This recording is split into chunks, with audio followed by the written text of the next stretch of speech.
I don't know if hair is the first thing I notice about other people, but sometimes I think it's the first thing we notice about me. I used to get questions a lot as a child or at my job, just by strangers who are really curious about my hair.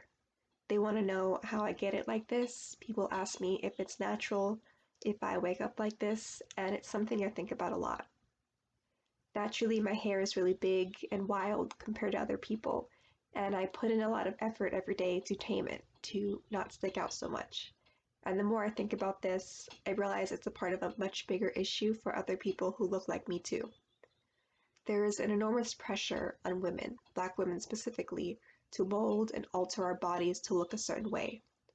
Hair is a big part of this, and we are expected to pay a large amount of money and time to change the natural state of our being, to conform to Eurocentric standards, and if people want to talk about equality and the Black Lives Matter movement and the future of our world, we have to think about our everyday interactions, not just the big events we hear about on the news.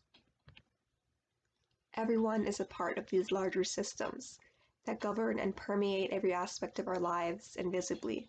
Things like colorism, featureism, and texturism, I've started to think about how I can make them more visible. In this drawing, the viewer is in the position of the hairdresser. They're in the position to do, to act, to create. Each person has their own sense of agency, but we don't exist in a vacuum. There are already other people doing things, possibly destructive things, and we have to find out where we fit into that, what position we are in to act. So I think about this piece as orienting, as positioning. I want people to think about where they are in relation to other people. How do the features you were born with act to your advantage or disadvantage? And what do you do with that information after you receive it? This is something I wanted to shine a light on, and I find that in the art world and my personal art practice, nothing is ever too small or too big to talk about.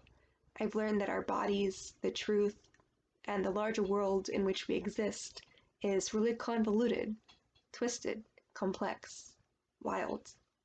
It's sort of like hair in that way.